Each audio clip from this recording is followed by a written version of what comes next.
올해로 처참한 동족상잔의 비극 6.25 한국전쟁이 있은 지 75년이 됩니다. 해마다 이제 우리 이 백성들은 6월이 남달리 느껴집니다. 6.25 이날에 대한 소중함을 또 잊을 수가 없고, 또 하나님이 함께 하심의 중요성이 얼마나 중요한가를 다시금 되새겨 볼 수가 있습니다. 사람이 아무리 열심히 집을 지어도 하나님께서 돌보지 아니하시고 함께 해주지 아니하신다면 그 사람의 수고는 헛된 것이요, 밤을 새워 성을 지킨다 할지라도 하나님이 돌봐주시지 않는다면 파수꾼의 경성함도 허사가 될 뿐입니다. 여러분, 이 말씀이 어디에 나오냐면 시편 127편 1절에서 2절 내용입니다. 무슨 말씀이죠? 인간이 하나님 없이 산다는 것이 얼마나 무의미한가를 우리에게 깨우쳐주는 말씀입니다. 6월을 우리가 나라 사랑의 달 이렇게 정합니다. 국가적으로는 호국 보훈의 달 이렇게들 말하죠.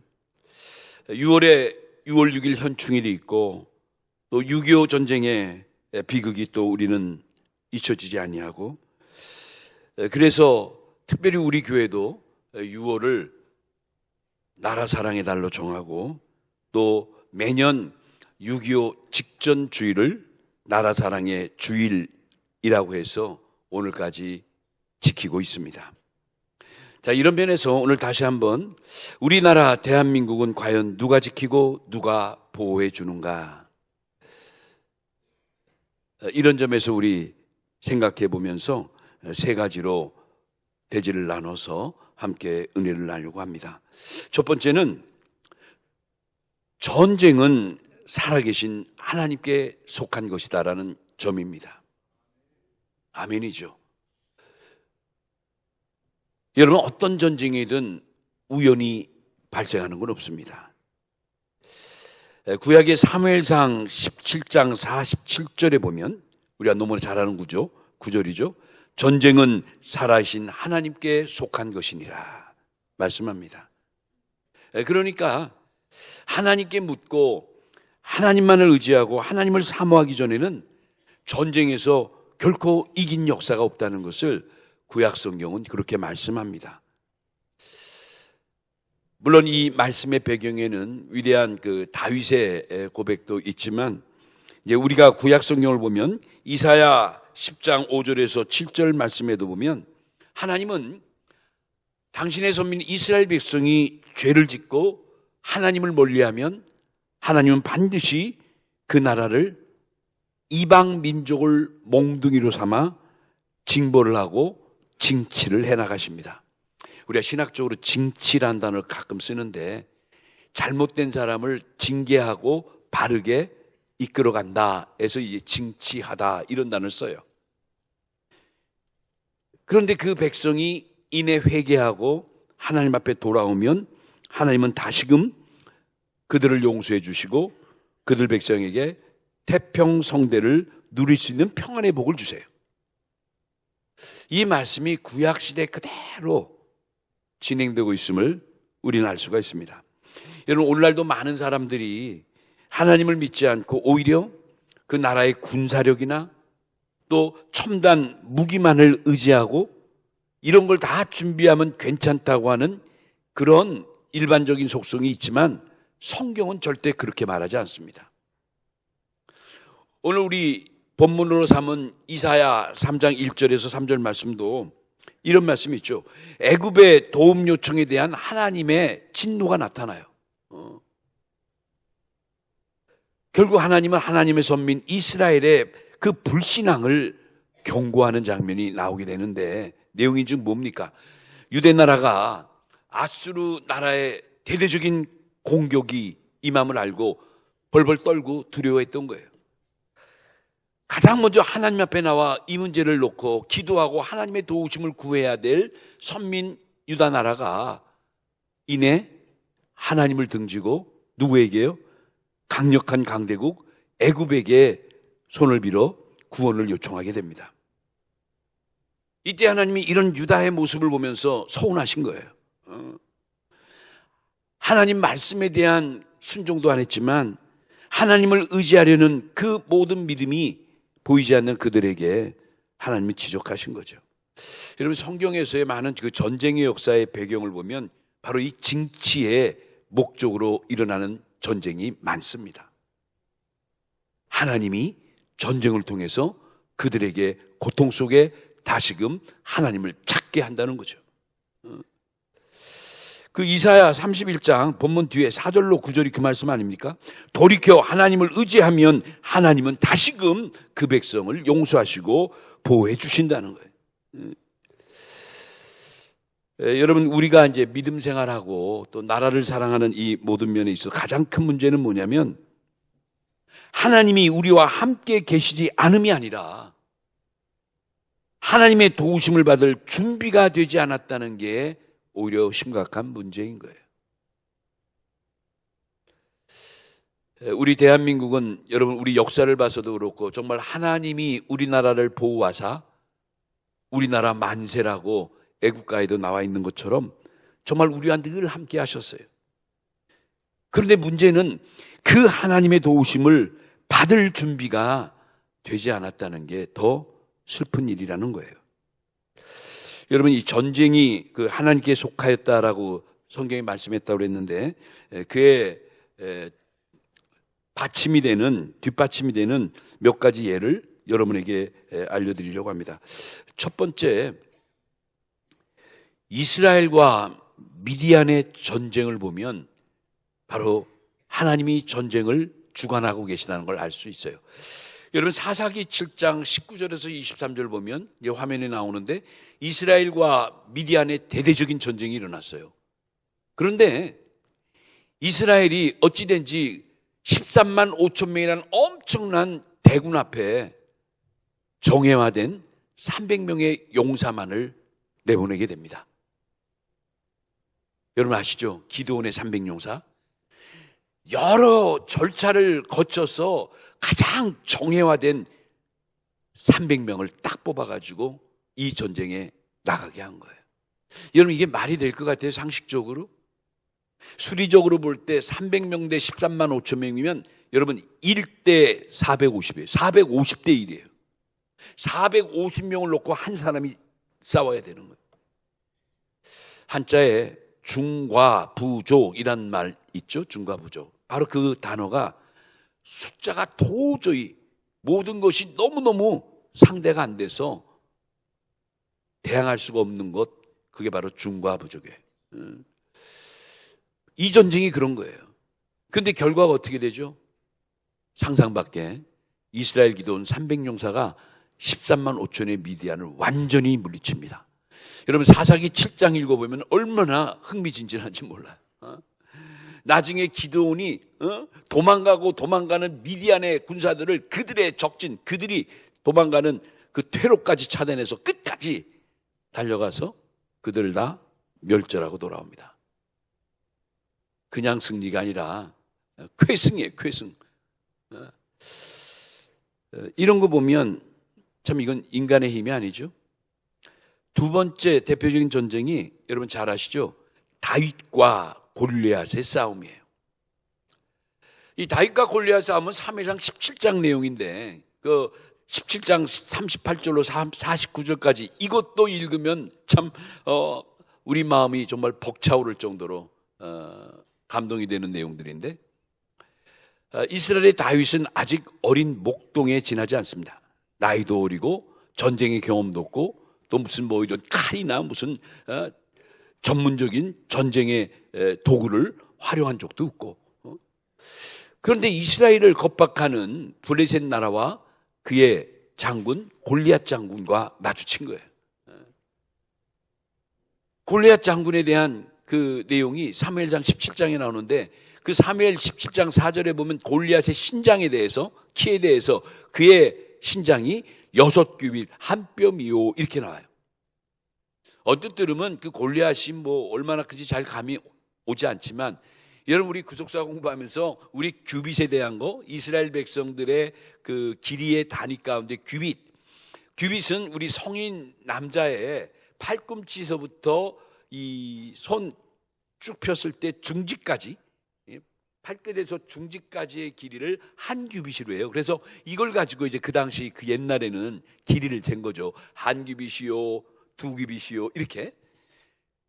골리앗의 키가 6규빗 한 뼘이래요. 대개 우리가 이제 한 규빗을 한 45cm 이렇게 보지 않습니까? 6규빗이니까 6규빗 곱하기 45cm. 거기에다 한 뼘이 더했다니까 한 뼘 정도를 한 13cm로 본다면 지금의 단위로 계산해 보면 283cm예요. 2m 83이라는 거예요. 이야, 여러분 2m 신장 가진 사람 혹시 봤나요? 제가 꽤 오래전에 이 대전 우리 고장의 출신인 씨름 선수 이봉골이란 선수가 있었어요. 예전에 뭐 이만기 뭐 이런 시대 때 그분하고 어디서 이렇게 마주쳤는데 제가 한참 올려다봤어요. 제 앞에서 악수를 하는데 아우, 손도 그렇지만 키도 얼마나 큰지. 근데 그분이 2m는 아니더라고요. 골리앗 키가 2m하고도 83이니 이름하여 자이언트, 거인이에요. 거인. 또 사무엘상 17장 5절에 보니까 그가 입은 갑옷의 무게가 놋 5,000세겔 이렇게 나왔어요. 놋 알죠? 놋 5,000세겔, 세겔이 11.42g이니까 이 구속사 공부하면 이 단위들에 대해서 예민해야 되는데 한 세겔이 11.42g이니까 여러분 500세겔 하면 11.42 곱하기 5,000세겔이니까 5,000 하니까 57kg예요. 57kg. 갑옷만 57kg예요. 그니 그가 들고 있는 칼과 창과 모든 무기를 하면 대단한 거죠. 이런 중무장한 골리앗을 어린 소년 다윗이 결국 물리쳐 이기게 돼요. 어떻게 이기죠? 다윗이 골리앗을 대항하러 나갈 때 아무것도 없었잖아요. 지나가던 시냇가에 바라보니까 매끄러운 돌들이 보이니까 그 중에 돌 5개를 주머니에 집어넣고 물매만을 가지고 골리앗 앞에 나간 거예요. 거대한 골리앗이 창과 칼을 들고 다가오는 다윗을 향해 조롱했죠. 야, 네가 나를 상대하느냐? 내가 볼 때 넌 우리말로 하면 말하기 좀 불편하지만 개새끼 같다는 거예요. 개새끼 같은 존재의 고만한 놈이 나한테 오니 이게 뭐 말이나 되냐고 비아냥대고 깔깔거리고 이스라엘 민족을 모욕할 때 이때 다윗이 주머니에 있던 신에서 줬던 돌 하나를 물매에 걸어매고 돌리기 시작한 거예요. 뭐라고 그랬죠? 주 여호와 만군의 여호와의 이름으로 명하노니 너는 칼을 들고 나한테 대들지만 나는 하나님의 이름 여호와의 이름으로 너에게 가노라 하면서 달려가서 물맷돌을 힘차게 던졌는데 여러분 그 물맷돌이 참 어떻게 보면 신기하게도 그 적장 골리앗의 이마 정중앙에 빡 꽂힌 거예요. 이 골리앗이 그 머리에 쓴 그 투구도 굉장해요. 이제 나중에 한번 보시면. 그런데 그 투구 사이를 뚫고 가가지고 맨 이마에 그냥 정중앙에 물맷돌이 박힌 거예요. 거대한 골리앗이 순간 꼼짝 못하고 버티다가 쓰러져 버렸어요. 이야. 이 어린 다윗이 달려가서 꼼짝 못하고 떨어져 있는 골리앗을 보고 어떻게 했죠? 골리앗 손에 있는 그 큰 칼을 뺏어다가 골리앗의 머리를 잘라버렸어요. 이야. 이 말씀이 사무엘상 17장 50절에서 51절인데 차마 이렇게 말씀드리기가 성경에 나타나는 거 그냥 우리가 너무 좀 처참한 광경이라 나중에 여러분이 한번 보세요. 순간에 이스라엘 진영에 있는 사울과 모든 군사들이 야 우리가 이겼다고. 이제 다윗이 이런 그 승리를 거두고 나라에 돌아올 때 수많은 백성의 여인들이 다윗을 향해 난리가 난 거죠. 뭐 오빠 정도가 아니겠죠. 다윗을 향해 가지고 뭐 하나같이 사울은 죽인 자가 천천이지만 다윗은 만만이로다. 우리 다윗 만세, 우리 다윗 만세. 열렬하게 칭송을 한 거예요. 여러분 그렇게 할 만도 하지 않겠습니까? 백성들이.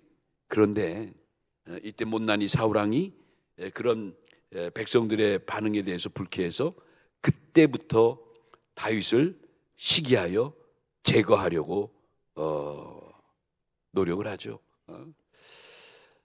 사울왕은 왕이 돼서 가장 중요한 시기에 무려 10년 동안을 이 다윗, 이 조그만 출신의 다윗, 목동 출신의 다윗 하나를 죽이기 위해서 그 중요한 시기를 다 허비하고 마지막에 비참한 종말을 맞게 되는 걸 볼 수가 있죠. 참 안타깝지만 여기 어린 다윗이 골리앗과의 전투에서 이기는 그 광경도 여러분, 그래서 이 다윗이 이런 놀라운 믿음의 세계를 알기 때문에 전쟁은 사람의 손에 있지 않고 어디에? 여호와께 속해 있다고 고백하는 거예요. 할렐루야죠. 또 한 가지는, 이건 성경에 없는 사건이지만 우리의 세계사 가운데 우리가 몸소 체험했던 역사니까, 바로 월남전이에요. 베트남. 베트콩 그 공산당과 또 미국과 이 자유민주주의의 싸움이었는데 우리나라도 파병이 돼서 월남전에 참여한 용사들이 많이 있죠. 근데 결국은 미국이 졌죠. 마지막에 비참하게 헬리콥터를 통해서 요주 인물들이 사이공을 떠나고 결국 베트남을 버리는 이러한 그 패배의 모습을 지금도 기억합니다. 미국이 압도적인 무기와 엄청난 그 물질을 동원하고도 이 전쟁에서 결국은 패배하고 말았어요. 이런 전쟁을 이렇게 보면서 우리가 생각할 수 있는 게 뭡니까? 여러분, 중요한 거예요. 하나님을 떠난 전쟁은 늘 실패로 끝난다는 역사적 교훈을 받을 수가 있는 거예요. 하나님을 떠나고 하나님을 무시하고 하나님을 소외했던 모든 전쟁은 결국은 패배로 결말을 맞게 된다는 것이 우리에게 주는 역사적인 교훈이에요. 두 번째 우리가 생각할 수 있는 것은, 우리나라도 기도의 용사들로 가득 찬다면 우리나라는 반드시 잘 되고 안전하게 살 수 있다는 거예요. 여러분, 이 사실을 믿으시기 바랍니다.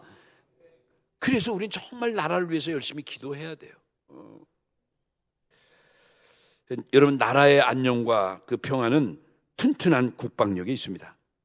그런데 성경은 말씀하기를 참된 나라의 국방력은 보이는 무기와 군사력이 아니라 바로 하나님을 향한 뜨거운 기도의 힘에 있다고 우리에게 가르쳐주고 있는 거예요. 한 사람의 기도가 한 나라를 살릴 수도 있고, 그렇죠. 한 사람의 기도가 백성을 구원할 수가 있는 거예요. 그러니까 여러분, 우리가 구약 성경에 보면 사무엘상 7장이나 또 사무엘상 13장 14절이나 또 열왕기하 6장 17절로 19절, 또 뭐 이사야 37장 36절, 뭐 계속 보면 여기에 보면 등장하는 인물들이 사무엘 선지자, 엘리사 선지자, 히스기야 왕, 뭐 이런 성경 속 정말 유명한 인물들이 막 나오잖아요. 근데 이들의 공통점은 뭐예요? 가장 절체절명의 위기에 처할 때 가장 먼저 하나님을 바라보고 하나님께 엎드렸다는 거. 얼마나 다급하겠어요. 갑자기 새까맣게 기습 공격해 와가지고 하루아침에 완전 바람 앞에 등불처럼 위기 속에 온 몸이 떨리고 두려움에 쌓인데, 그래도 그 와중에도 하나님을 향해서 먼저 기도하고 달려갔다는 게 참 중요해요. 여러분, 우리도 마찬가지예요. 저도 목사면서도 여러분, 이런 거 너무 예상치도 않은 큰 일이 터져버리면, 너무 상상치도 않은 일이 내 현실로 다가오면 여러분 사실 기도 잘 안 나와요. 우리 주일날 기도하는 것처럼 뭐 대표 안 나와요. 일단 입이 떨어지질 않아요. 입이 떨어진. 아버지도 안 나오죠. 주여도 안 나와서 주주주주주 하죠. 다급하면 그렇다니까요. 예, 그래서 늘 우리 기억할 거, 그 원로 목사님 늘 하신 말씀 가운데 기도는 훈련이다. 늘 기도를 훈련해야 자동적으로 그냥 기도가 나오는 거예요. 기도가. 그러니까 기도도 훈련인데 그런 훈련이 잘 안 돼 있으면 그렇게 위급한 상황에 기도문이 열릴 수가 없는 거예요. 그러니까 여러분 기도 열심히 하셔야 돼요. 왜요? 위급할 때를 위해서라도, 다급할 때를 위해서라도. 그렇죠. 나보다도 내 자녀, 손주, 가까운 이웃, 아내, 남편 무슨 일이 있을 때 말문이 터져야 될 거 아닙니까? 기도문이 터져야 될 거 아니에요. 그냥 같이 겁내가지고 같이 덜덜덜 떨다 끝나면 그거 안 되죠. 여러분 열왕기하 13장 14절 같은 데 보면 제가 한번 읽어볼게요. 열왕기하 13장 14절. 우리 한번 다 같이 읽어볼게요. 14절 다 같이 시작.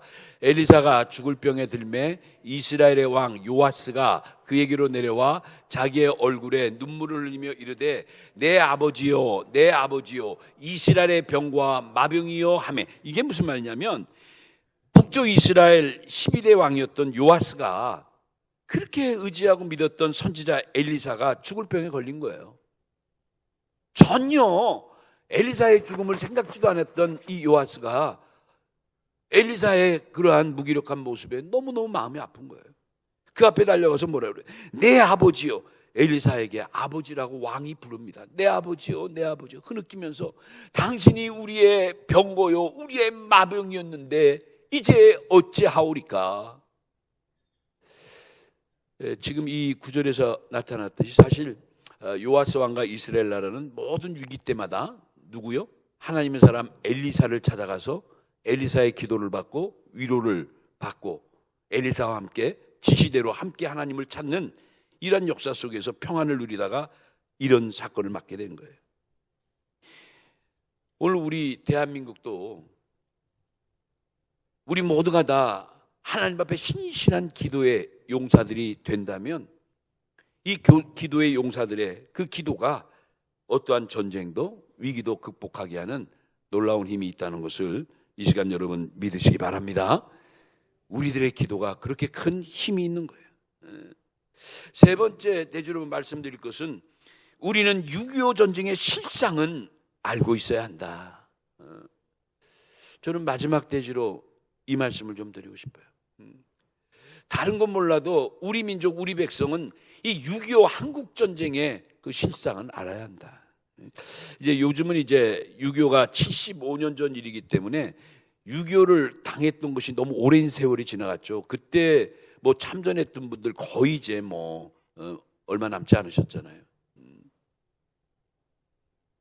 그럼에도 우리는 우리 역사 가운데 있는 이 6.25 전쟁만큼은 잊어서는 안 된다.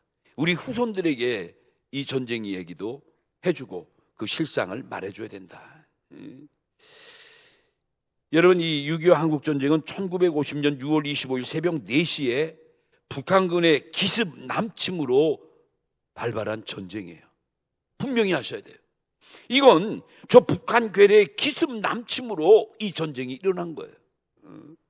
그리고 1953년 7월 27일 휴전할 때까지 만 3년 1개월 이틀 동안에 동족 간에 피비린내 나는 전쟁이었어요.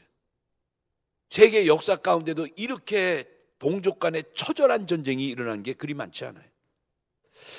그래서 이 6.25가 이제 이번 주에 있고 우리 6.25 앞두고 나라 사랑의 주일이니까 다시 한번 이 6.25 전쟁이 주는 역사적 의의가 뭔가 저는 크게 몇 가지를 보고 싶은데, 첫째는 뭐냐, 6.25 전쟁이 왜 발발했는가. 이걸 또 혹자는 북한 괴뢰가 쳐들어온 게 아니라 우리 남한에서 어떤 그 목적을 가지고 조작해서 사실은 북침한 거다. 이게 말도 안 되는 역사를 왜곡하는 말들을 하는 것은 이건 우리가 받아들여서는 안 되는 거예요. 왜 그러냐면 세계 역사의 사조를 보면, 세계 역사의 이 흐름을 보면 그런 말을 못 하는 거예요. 왜 그러냐면 여러분 6.25 전쟁이 일어난 1950년대 세계 정세가 어땠냐면 세계 제2차 대전 후에 미국과 소련이 어떻게 보면 공산주의를 대표한 소련과 자유민주주의를 대표한 미국과 첨예한 사상적 대립관계에 있었어요. 이름하여 냉전시대. 여러분 예전 기억하죠? 소련 하면 뭐 첩보작전 미국과 뭐 FBI하고 저쪽에 뭐 그런 거 많았잖아요. 이때 이 공산 지역에 있는 나라들이 세계 공산화 전략의 일환으로 우리 대한민국을 적화시키려고 했던 거예요. 공산화하려고 했던 거예요. 그래서 소련의 스탈린하고 중공의 모택동의 지원을 받아서 이 김일성이 철저히 남침을 준비해서 드디어 발생한 게 6.25 한국전쟁이에요. 또 한 가지는 이 6.25 한국전쟁이 그저 지구촌 어느 한쪽 저편방 극동 우리 한국에 일어난 뭐 전쟁으로만 이렇게 볼 게 아니라 전체적으로 보면 어떻게 보면 이념적으로 또는 영적으로 보면 이 전쟁을 어떻게 보면 자유민주주의와 공산주의의 이념적 대립이에요. 그렇게 봐야 돼요, 우리가. 그러니까 이 유엔에 참전한 모든 참전국들은 뭘 지키기 위해서? 세계 자유민주주의를 지키기 위해서 기꺼이 참전한 거예요. 물론 우리 대한민국이 열악하니까도 왔지만 뜻으로 볼 땐 그렇게 하나가 돼서 참전해 준 거예요. 결국 우리가 이김으로, 연합군이 이김으로 오늘 이 시간까지 우리 대한민국은 자유민주주의 체제를 유지할 수 있었던 거예요. 이게 하나님이 보호하신 거예요. 할렐루야. 여러분 이때 우리가 공산화됐더라면 어땠을까? 아마 우리가 이 자리에 못 있을 거요. 저도 뭐 제가 목사 됐겠어요? 이미 뭐 어떻게 됐겠죠? 두 번째, 지금도 휴전 상태라는 걸 우리가 인식하고 우리 후손들에게도 알려줘야 돼요.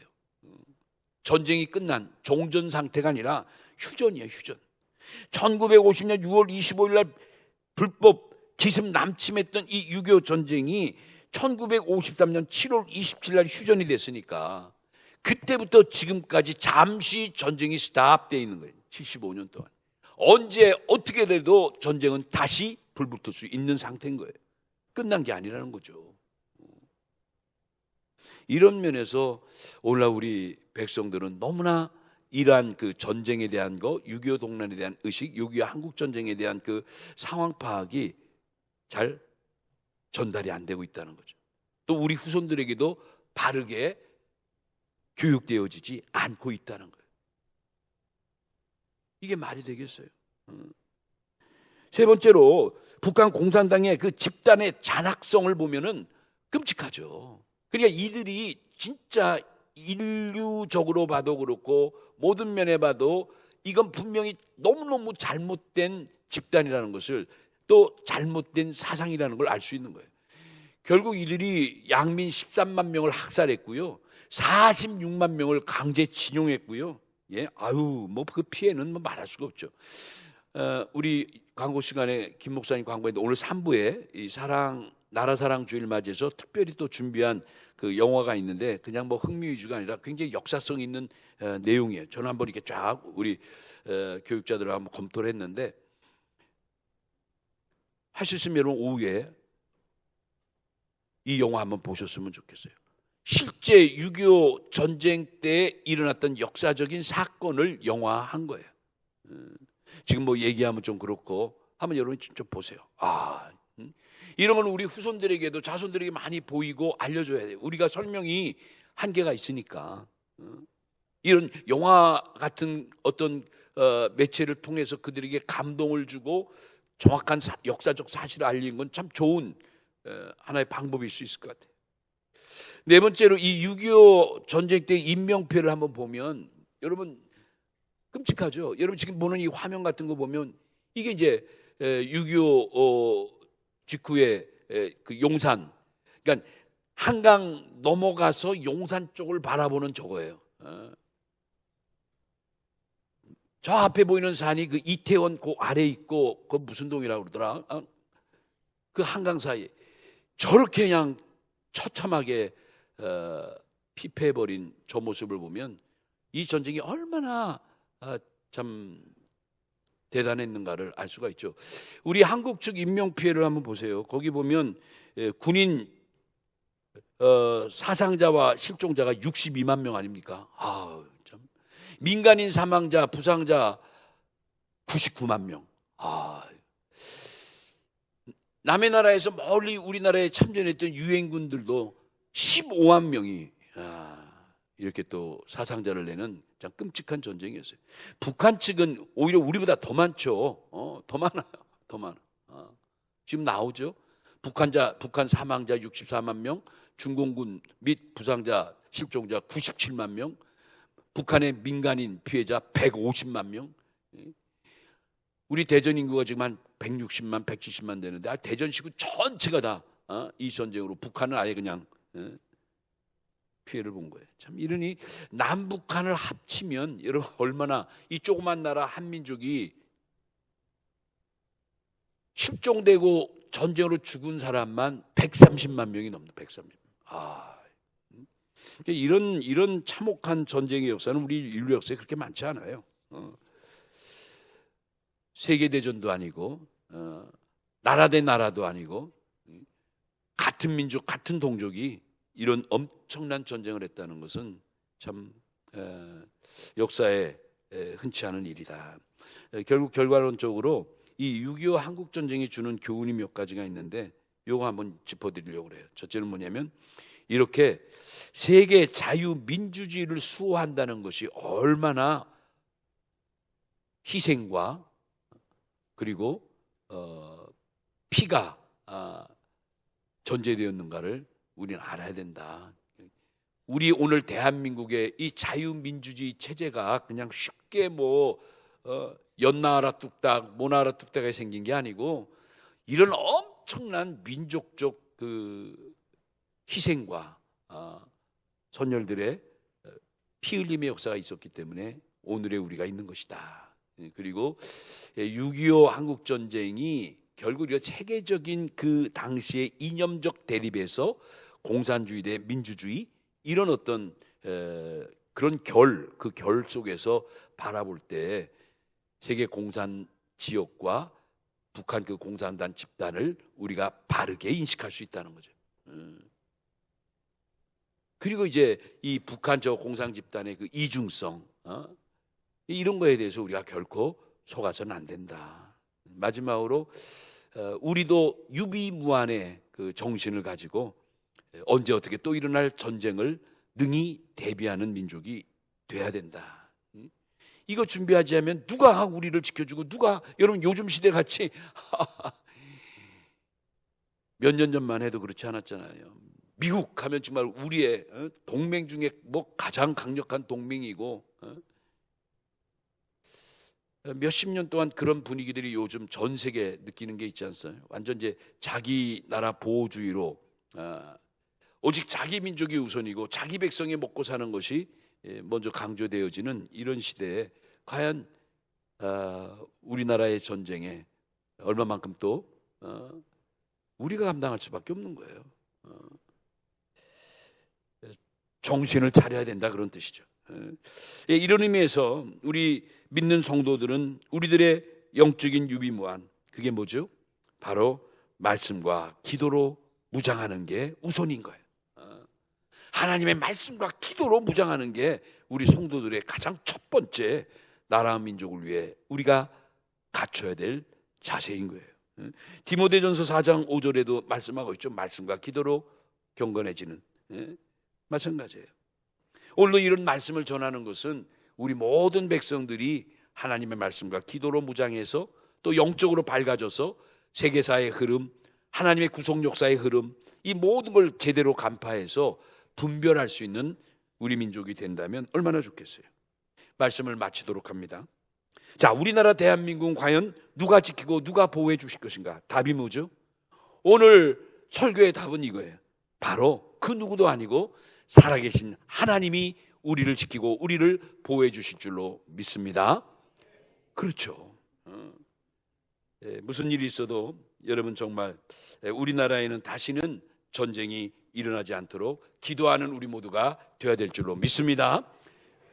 전쟁이 없는 이 나라 이 민족을 우리 후손들에게 물려줘야죠.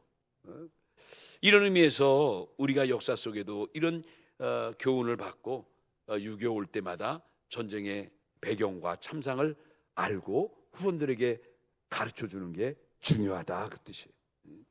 오늘 이 말씀 가지고 우리 모두가 다시 한번 나라와 민족을 사랑하고 위하여 기도하는 우리 모든 성도들 다 되시기를 예수님의 이름으로 축원합니다.